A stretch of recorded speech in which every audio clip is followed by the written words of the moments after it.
Hello there! Today we're going to talk about the UK ETS. This is the survival guide.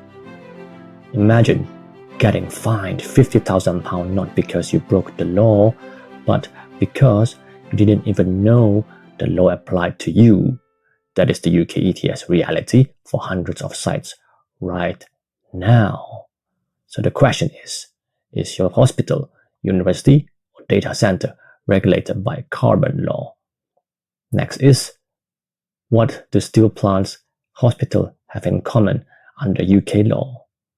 Another one, why are companies getting fined for emissions they didn't know they had? Now, welcome to CJgaia, where we turn complex environmental compliance into clear actions. So post-Brexit, the UK launched its own domestic carbon market in 2021, replacing EU ETS. This isn't just another regulatory summary. Now, this is your survival playbook to avoid, hopefully, heavy fines coming from the net zero supply squeeze by 2030. So stick around. This could be a checklist for you, or potentially save your site thousands of pounds. What happens when the government makes carbon scarcer every year? For every ton of CO2 you emit, what do you owe the government? And free allocation allowance, are they a gift or a trap? Now, here I'm going to explain about the rules of cap and trade. The government is literally shrinking the amount of carbon you're allowed to emit every single year. So this isn't a suggestion. It is a mathematical guarantee that the carbon will cost more tomorrow than it does today. Now, the system that runs the cap and trade is the total emissions limit across the entire scheme, and the government systematically shrink it every year to force decarbonization. And now the trade means carbon is now a commodity. For every 1 ton of CO2 your site emits, you must surrender exactly 1 UKA, you mean to say UK allowances. Your compliance formula is emissions equals to free allocation plus purchase UKA. If you emit more than, let's say, your free allocated allowance, you must buy the difference on the open market. So think of it like a budget that gets smaller every year while prices goes up. What's the universal catch-all that traps non-manufacturers? To look into this, let's look at step 1. Check your eligibility. So, you don't need to be a steel giant to be regulated. Hospitals, university, and data center, and even your local bakery with a big oven can be captured by this law. So, the biggest misconception is that you need to be a heavy industry to be regulated. So that is false. The first net catches specific activities under Annex 1, which are cement, steel, aluminum, and certain chemical processes. And the second net is the universal catch-all. This traps hospital, universities, data center, and general manufacturing based purely on combustion capacity. It's all regardless on what you actually produce. So the main point is, if you burn fuel, then you need to check your eligibility. Did adding a backup generator just makes your company regulated? And what's the 20 megawatt thermal threshold that traps growing companies? Also, why do incremental upgrades lead to massive historical fines? So in this section, we are going to look at the 20 megawatt thermal trap. So, just one new backup generator. That's all it takes to accidentally trigger a £50,000 compliance bill. This is the trap that catches expanding business off guard. If the combined rated thermal input of all combustion units on your site, where each unit rated at 3 megawatt thermal or higher, and in total exceeding 20 megawatt thermal, that means your site is in the scheme. Under 3 megawatt thermal units, they don't count towards the threshold calculation. But once you're within the captured scheme, every unit must be reported. If you have biomass unit, take note, there's exception for biomass. One critical thing to be aware of, regularly many sites trigger this accidentally by adding a new asset such as a backup generator, boiler or CHP unit. So this incremental expansion can lead to massive historic fines if you don't check and register on time. Now, let's see a real-world example. So we have a couple assets here, and a unit with 3.5 megawatt thermal boiler, plus with 5 megawatt thermal turbine, plus 4 megawatt thermal backup generator, plus 8 megawatt thermal oven fryer. This gives a total of 20.5 megawatt thermal. And with that say, it is 0.5 megawatt thermal over the limit, then that site is within the requirement under the compliance status. Okay, let's pause right now for your exercise. Yeah, just add up your assets. Let's see, boiler, generator, etc. Just add up. And if you're close to 20 megawatt thermal, just keep watching. Does your purchased electricity count towards UK ETS? And what's the difference between stationary and mobile emissions? Also, are you reporting emissions that doesn't actually count? Now, moving on, we are going to look at drawing the boundary. So what's that? In simple terms, it is, let's say, purchased electricity, that doesn't count. Forklifts, that doesn't count. But that old boiler in the basement, if that's not registered, interestingly, that's what gets you fined. To report accurately, you must draw the boundary around your site. The UK ETS strictly targets direct stationary oxidation of fuels. So what's included? Assets such as boilers, CHP units, backup generators, and industrial equipment such as fryers, ovens, things that over 3 megawatt thermal, those are counted included. Well, what's excluded? Purchased electricity, mobile transports such as forklifts or delivery vehicles, and also not forgetting solid biomass units. Those are all excluded. The key insight is if it's moving, it doesn't count. If it's plugged into the grid, it doesn't count. But if it's burning fuel on site, that's your liability and that is counted. So getting your boundary wrong means reporting the wrong emission. Now, we are moving into step number 2. Choose your player class. Opting out doesn't mean that ignoring the law. It just changes how you comply, and getting the classification wrong is one of the most expensive mistakes you can make. Opting out can be a misleading term. It doesn't mean ignoring regulations. It just changes your compliance class. There are 3 classes, by the way.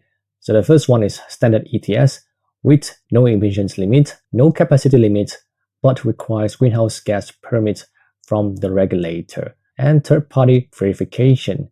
They are given allocated allowances, but must surrender at the end of financial terms.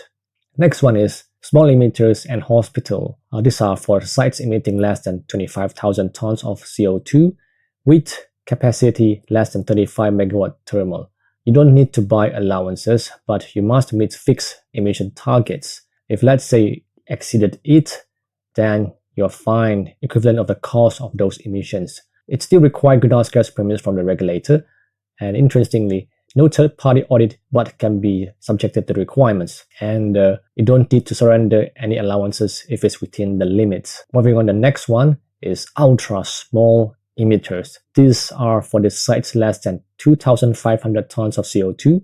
So this is the only genuine opt-out kind of classes, but you still need to internally monitor the usage to prove you will stay below the threshold if you got audited. Now the critical point is opt-out doesn't mean opting out of monitoring. You still need to monitor essentially. Okay, so feel free to comment. What's your compliance class? Is it standard? Is it small? Or is it ultra small? Is your greenhouse gas permit actually up to date? And what happened when you change fuel types without telling the regulator? Also, why is your greenhouse gas permit a living legal document? Now that brings us to step number 3, securing your greenhouse gas permit. Your greenhouse gas permit isn't a one-time form. If you have changed your fuel type or upgrade a meter, now you have just violated your permit unless you filed a variation first. So once your assets are being captured, you must operate under a formal permit from your regional regulator. Now, who is your regulator? In England, it's the Environmental Agency. In Scotland, it is the Scottish Environmental Protection Agency. In Wales, it's called the Natural Resources Wales, and in Northern Ireland, it's called the Northern Ireland Environmental Agency. Okay, back to the permit. The permit is a living legal document. So what is in it? So it includes, firstly, your site boundary and emission points that map. Next is the authorized fuel sources, the list of it, such as gas, diesel, acetylene, and any burning sources. Next one is the metering equipment and the calibration procedures. And lastly, it is the monitoring methodology plan, in short MMP. This is critical if you receive free allocations. Okay, an important note, any physical change to the site, for instance, swapping a meter or changing fuel type or adding equipment, this demands a formal permit variation. If you're operating without one, that is a breach. So, when did you last review your permit? What is the type of breach you have seen before and how you solve it?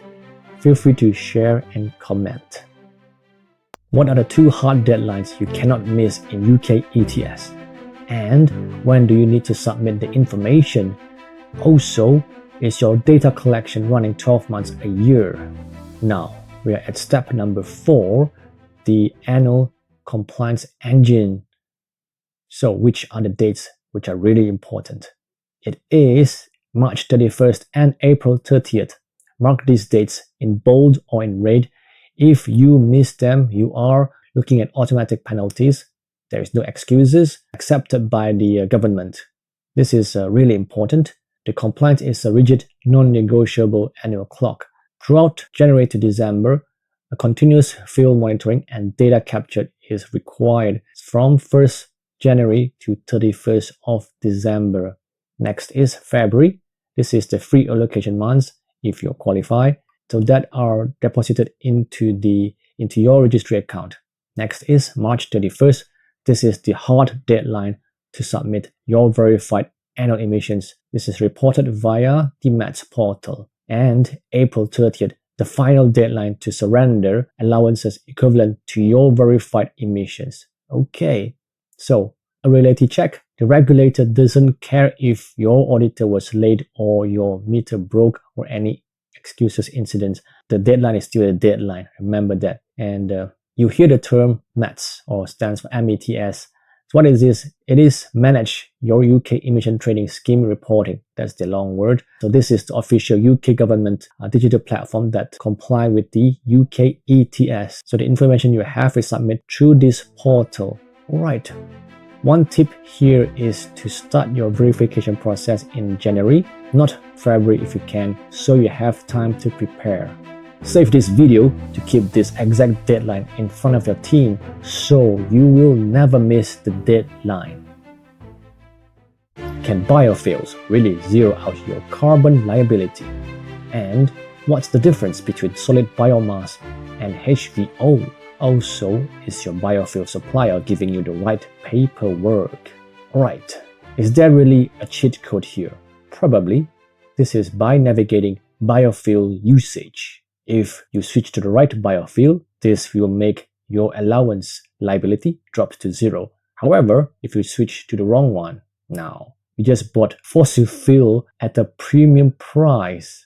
Okay, so the good thing is switching to biofuel is a primary decarbonization level, but there are also critical catches. If you use solid biomass, currently is 0 rated with no specific sustainability criteria required. Now, if you use biofuels like HVO, it must meet strict Renewable Energy Directive sustainability criteria, such as rate 2 or even better, rate 3. So what's the trap? If your supplier cannot provide rate compliance evidence, that fuel is treated as standard fuel sources, and you will be forced to buy the allowance for it. Okay, so always remember rate compliance to request those compliance certificates before you purchase biofuels. I know one organization saved about £40,000 by switching suppliers, so make sure you ask for the rate compliance certificate. Are you actively managing a carbon currency? And what's the UK registry and why does it really matter? Also, should you really buy allowances at auction or through a broker?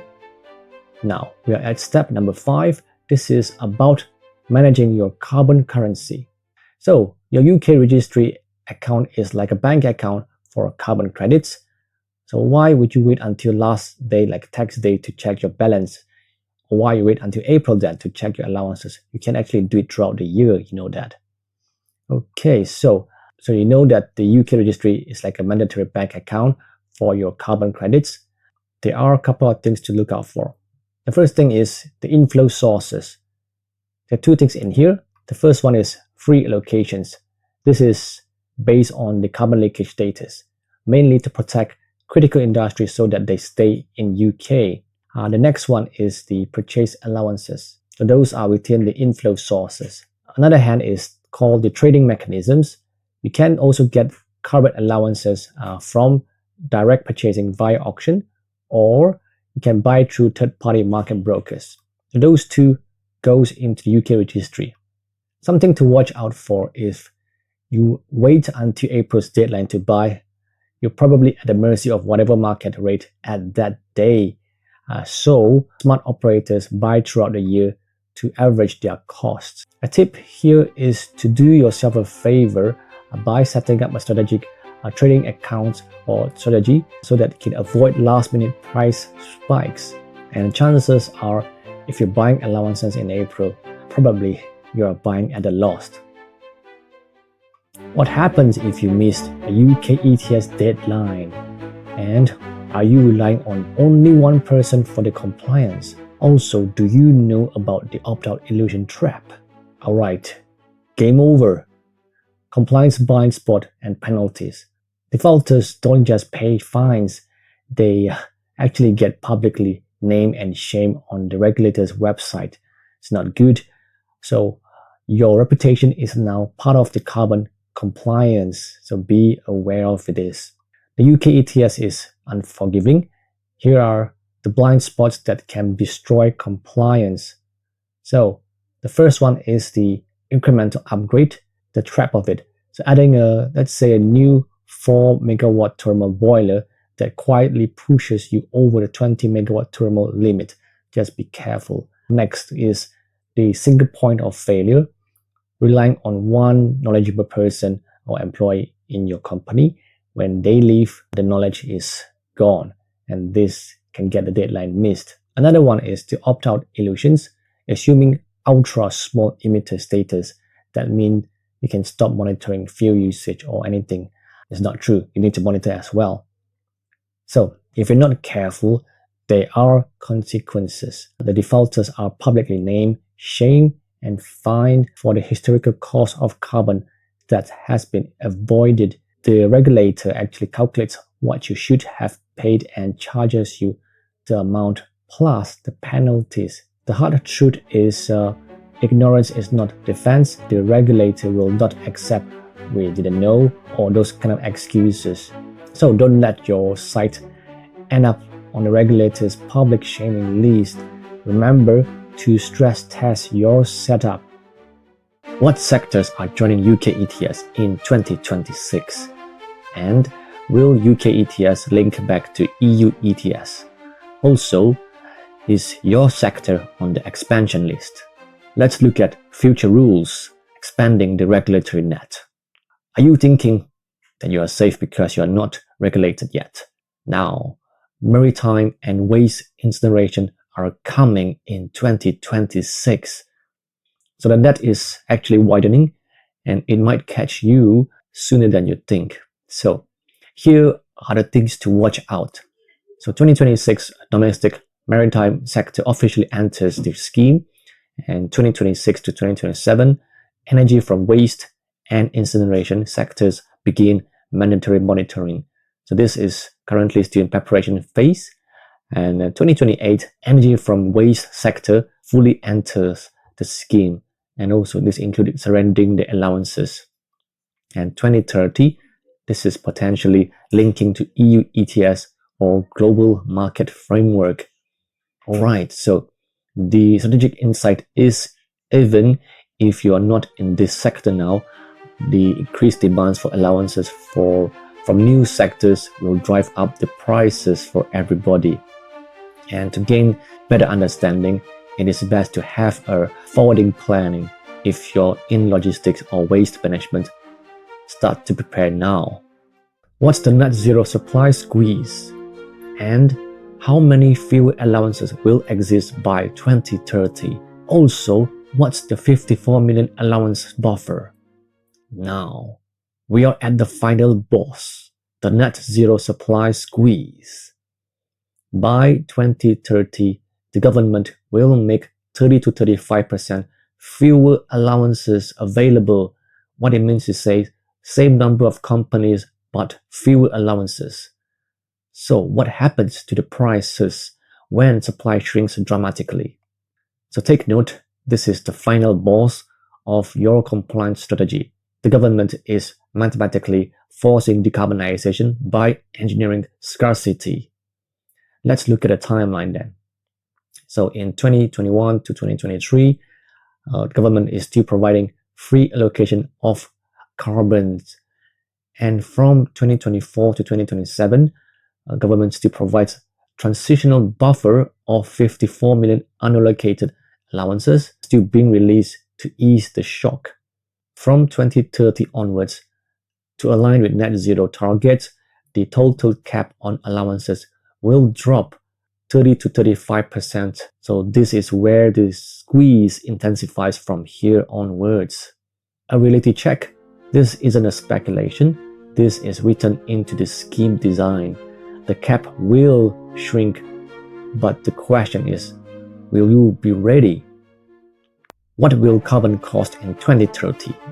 And should you budget carbon as operational cost? Also, what's the cost containment mechanism? Here we are looking at the price trajectory and the cost of carbon. For the supply and demand, as the cap tightens, carbon prices will rise. Look at the price projection. So analysts kind of forecasted that carbon prices hitting £80 to £100 per ton by 2030. If let's say you emit 10,000 tons per year, that's about £800,000 to £1 million annually for the cost. So the question is that within your budget? Also note that historically, volatility shows the prices can spike based on the market conditions. Now, what is the cost containment mechanism? In short, CCM. The CCM allows government intervention if UK prices drastically exceed EU prices for more than 3 months. However, the government chosen not to intervene as for now. The strategic view is organizations must stop viewing carbon as admin task and start to budget for its escalating operation cost right alongside the energy and raw materials. The recommendation is to build carbon pricing escalation into your 5 years financial models. So do this exercise if you can anytime now. Take your annual emissions and multiply by £80 and you can come up with some number. So is that number in your 5 years financial plan? What are the 3 steps to UK ETS survival? And are you in the top 10 emitters or in the long tail emitters area? Also, when did you last check your thermal input calculations? Alright, let's look at the 80-20 reality. While the top 10 emitters get all the attention and the preparation, hundreds of smaller sites are getting fined for basic compliance failures. So, don't be part of the long tail non-compliance. The 80-20 reality, so top 10 emitters such as steel, refineries, cement, chemical, those covers about 50% of the footprint, and the long tail, which are hundreds of smaller sites, such as manufacturing sites and public sector sites, where regulatory risk is actually are the highest due to lack of expertise. So, what to look out for? Prepare your survivor checklist. The first one is inventory thermal inputs. Add up all the megawatt thermal of every asset you have, such as boilers, burner, and backup generator, anything actually over 3 megawatt thermal. Do the maths ASAP. And the second one is check the opt-out status. Verify if you qualify for small or ultra small emitter status, but still maintain rigorous documentation. And the third one is budget for 2030. Prepare your management for shrinking free allocation and also rising allowance cost. Remember this, ignorance of UK ETS is not a defense, so know your sites, track your fields, and also master your compliance. So, don't let the net zero squeeze catches you off guard. Perhaps in the future I might prepare a checklist or a template pack to need guidance. I'm CJ. For over a decade, I have been helping organizations gain confidence and assurance. So this is my channel, CJgaia, and I will see you in the next video.